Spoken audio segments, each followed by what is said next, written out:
Salve, salve, galerinha! Olha o frio que tá fazendo aí, tô com 3 blusas. Já parou pra pensar nisso? Então, primeira parte da aula a gente vai fazer a correção, né, da avaliação P1. E em seguida temos 2 experimentos, aguardo você lá nos experimentos. E além desses 2 experimentos, a gente tem uma explicaçãozinha do fenômeno físico que está acontecendo por trás dos experimentos. Espero que você goste e que você compareça amanhã na nossa aula ao vivo também, para a gente poder discutir mais sobre os assuntos da eletricidade e do magnetismo, beleza? Então vamos fazer a correção da prova inicialmente. Correção P1 Física, segundo bimestre.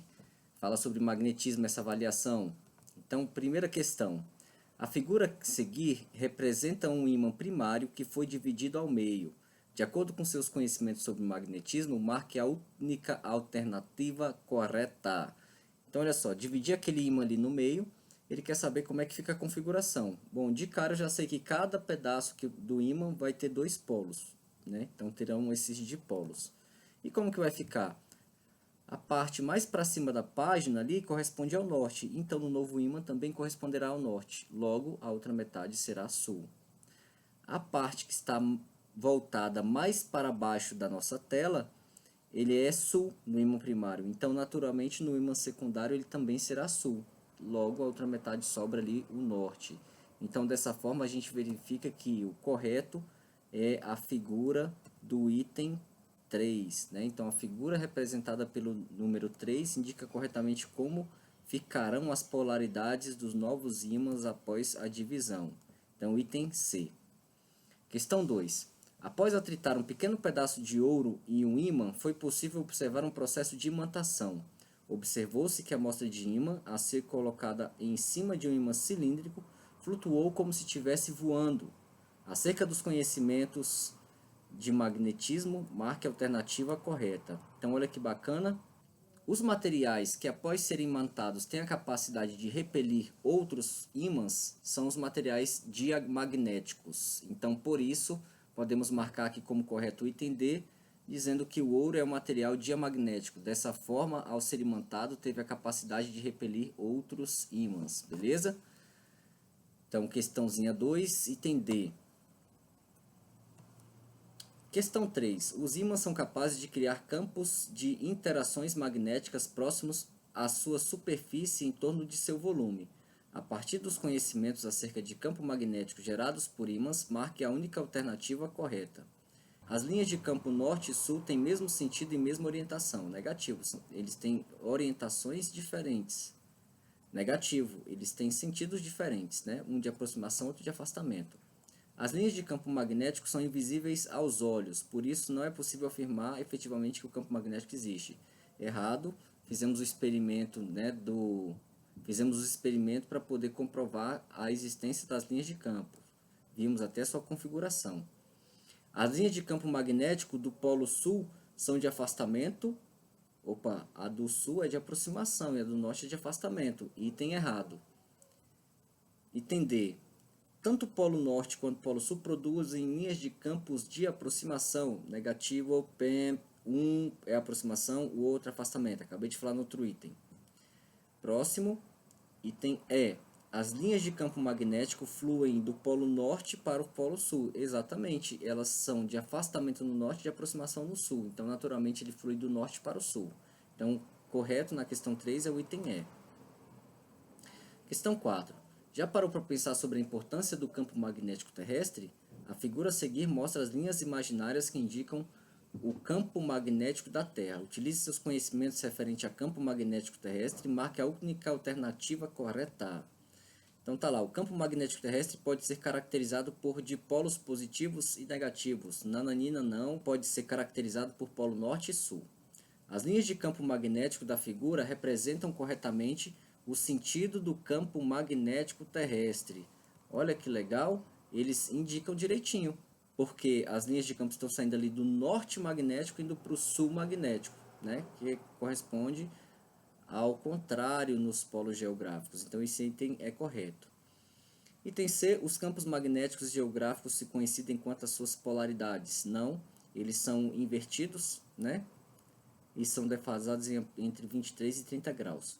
O meridiano magnético e geográfico são coincidentes em toda a superfície da Terra. Eles não são coincidentes, existe a declinação magnética, né? Então o item está errado. Item E, o campo magnético terrestre é caracterizado pelo norte coincidente com o norte geográfico. No negativo, o norte magnético corresponde ao sul geográfico. Então, nessa questãozinha 4, realmente ficou o item B. Questão 5. A figura a seguir mostra uma bússola sem ponteiro colocada entre dois ímãs conforme disposta na imagem. Em certo momento, coloca-se uma agulha imantada no ponteiro central da bússola. Na situação 1, 2, 3 e 4 e 5 estão dispostos possíveis orientações para a agulha imantada. A partir dos conhecimentos sobre magnetismo, marque a única alternativa correta. Então, olha só, pessoal, o que vai acontecer é que a polaridade sul da agulha irá coincidir com a norte do ímã. E, naturalmente, a norte da agulha com o sul do ímã. Então, a agulha da bússola irá ficar orientada deitadinha dessa forma na horizontal, onde o norte vai apontar para o sul e o sul vai apontar para o norte do outro lado, né? Então, a figurinha que melhor representa isso é a figura 3. Indo aqui para os nossos itens, né?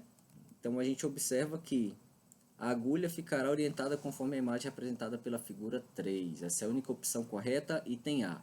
Então, agora vamos lá para a nossa aulinha. Estou te aguardando, hein, amigão? Para os experimentos, eu vou precisar dos seguintes materiais. Eu vou precisar de um pedaço de fio, tá? Fiozinho de cobre. O meu tá encapado, eu vou deixar ele encapadinho mesmo, tá? Daqui a pouco a gente vê o que a gente faz com ele. Vou precisar de uma bateria, tá? Bateriazinha de 9 volts.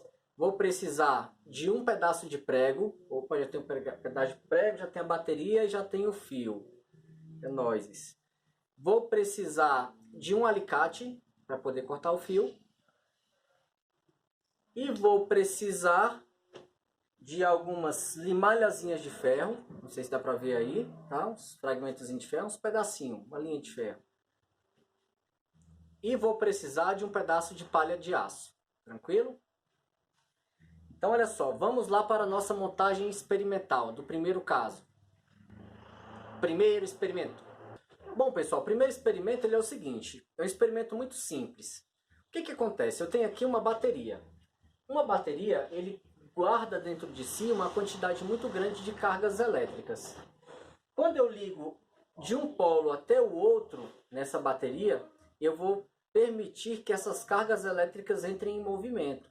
E o movimento dessas cargas elétricas recebe o nome de correnteza de elétrons ou corrente elétrica. O camarada que vai conduzir as cargas entre os polos chama-se de condutor. Então, o que são os materiais que são bons condutores elétricos? São materiais que permitem a passagem de cargas elétricas de maneira mais fácil. Só que cada material tem uma estrutura diferente para poder resistir os elétrons. Então, se eu pegar, por exemplo, um pedaço de fio e conectar de uma ponta até outra dentro da bateria, eu vou perceber que esse pedaço de fio vai começar a esquentar. Esse processo acontece por meio do efeito Joule. O que é o efeito Joule? É a transformação de algum tipo de energia em energia térmica. Então, nesse caso, quando eu coloco os dois condutores aqui, o fio condutor para poder passar entre um polo e o outro, os elétrons vão querer se movimentar ali por aquele condutor. O movimento desses elétrons por meio desse condutor faz com que gere um processo chamado de atrito. Então, imagina você esfregar uma mão na outra assim, com bastante força, com bastante velocidade. Se você esfregar muito rápido uma mão na outra, você vai perceber que sua mão vai esquentar. E ela esquenta por causa do atrito. Você transformou o atrito, né, dos elétrons que estão na camada mais externa da sua mão com o atrito dos outros elétrons que estão na parte mais externa da sua mão. E isso gerou o processo de atrito entre eles que causou o aquecimento, ou seja, efeito Joule.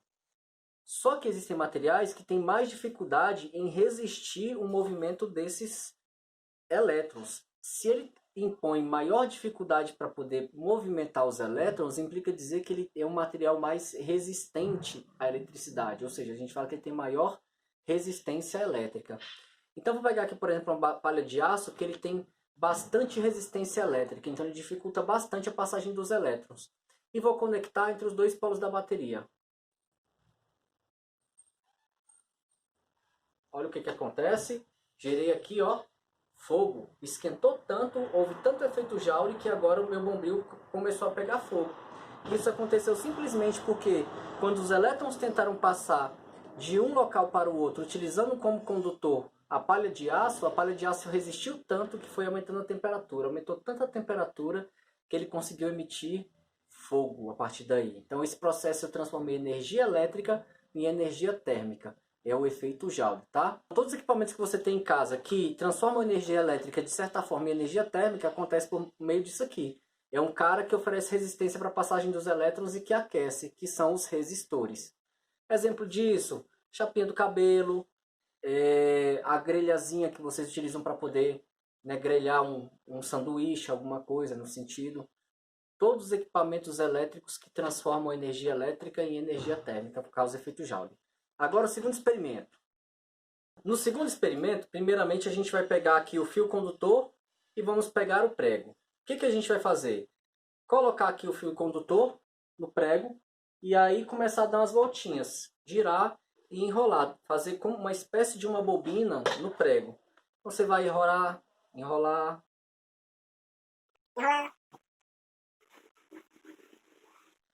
vai deixando bem justinho, tá?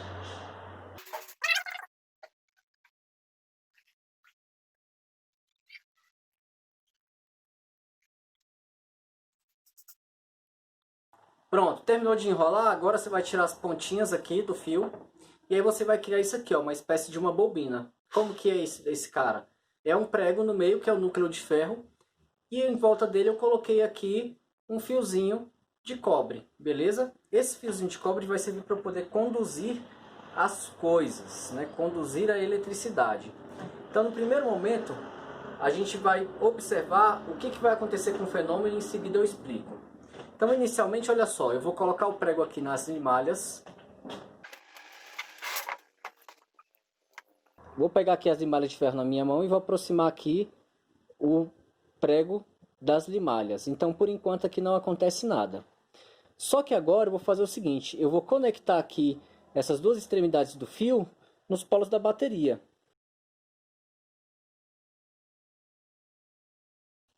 E vou chegar o prego novamente perto aqui das limalhas.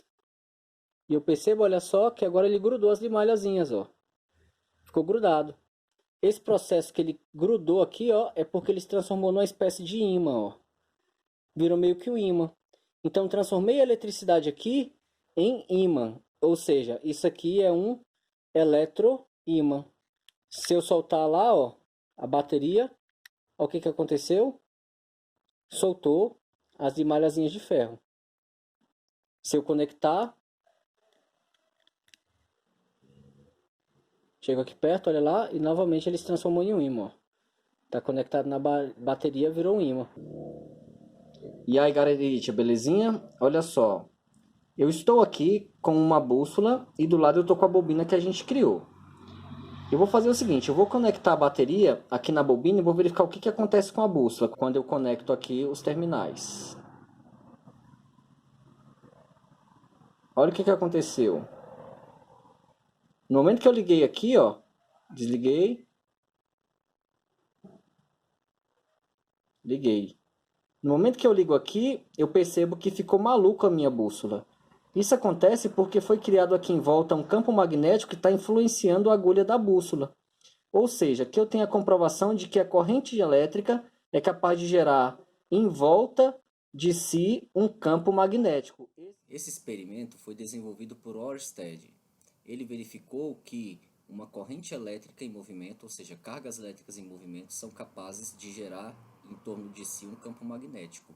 Então, o campo elétrico se movimenta em uma direção, que é a natureza elétrica da própria carga, e em volta de si ela cria ali um campo magnético quando ela está em movimento. Esse processo a gente chama de campo induzido.